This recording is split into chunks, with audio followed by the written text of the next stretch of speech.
The most well-known maritime passenger route in the world is the Transatlantic crossing, particularly the westbound Southampton, United Kingdom, to New York, United States route. The Transatlantic crossing gets its fame for many reasons. Of course, it was the planned itinerary of the most famous ship to ever sail.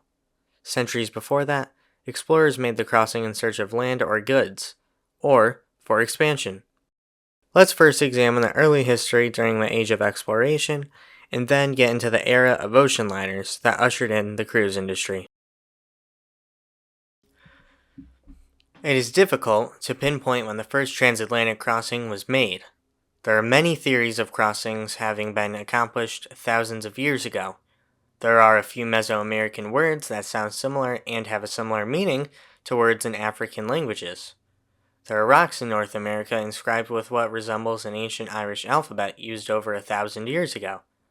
There are multiple European legends constructed millennia ago about exploration that seem to have knowledge of actual locations in the West, such as Iceland and Greenland. Multiple theories of contact between early Americans and those to the east exist, but the first verified transatlantic voyage was in the late 10th or 11th century by Norse colonizers. Over the next few hundred years, more Norse expeditions took place. At the end of the 15th century, the Columbus voyage, sponsored by the Spanish crown, was made. Columbus would make 3 more transatlantic crossings. These voyages established to the rest of Europe that there was land to the west. Eventually, countries started their attempts to colonize the Americas. More and more ships were being sent to the New World.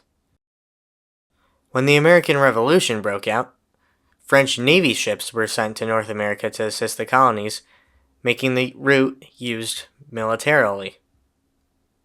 As the other countries in North America grew, the transatlantic route was used for immigration. The transportation of people is where ocean liners got their start. An ocean liner, while the inspiration for later cruise ships, is slightly different. Ocean liners are built specifically to withstand the conditions of a transoceanic crossing. The first purpose-built ship for the transatlantic crossing was the SS Great Western in 1837. It could make the trip from Bristol, United Kingdom, to New York, US, in 15 days. Cunard introduced their first ship years later, which could make the transatlantic in 14 days. Time went on. In 1850, it took less than 11 days to sail from Liverpool to New York.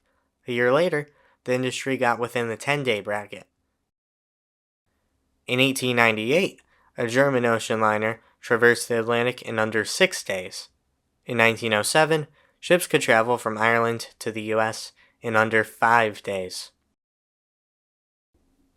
We are now approaching the 1910s, and in any video documenting transatlantic ocean travel, the most famous ship of all time needs to be mentioned.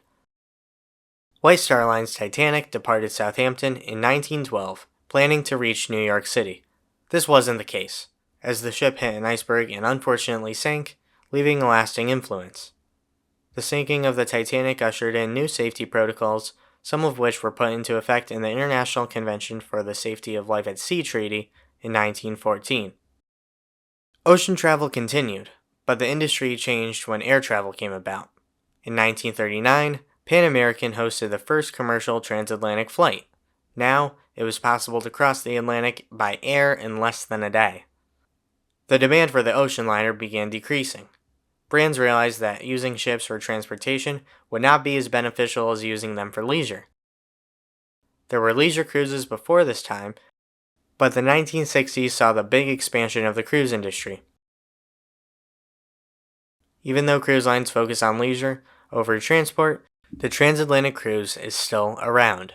Cruise lines regularly have one-way cruises that end at a different port than they started at, and seasonally relocate ships to other regions. During spring, many cruise ships sail to Europe and return to the US in the fall. While most of the passenger vessels doing a transatlantic crossing are cruise ships designed for vacation, there is one purpose-built ocean liner still sailing today. That is Cunard's Queen Mary II. Queen Mary II does multiple transatlantic crossings a year. While air travel is a much quicker way to get across the ocean, Queen Mary too holds on to tradition. The transatlantic crossing, among the biggest accomplishments in the history of the world, was first done at least 1,000 years ago. Over the years, the route has been used for exploration, expansion, the military, transportation, and now leisure. The ships doing the crossing have changed from small Viking ships to the wooden sail-powered carracks, the ocean liners of the early 20th century, and now the mega cruise ships of today. Technology keeps getting better, and maybe the transatlantic crossing will continue to change. Thank you for watching. This is Embarkation Day, and I wish you smooth sailing.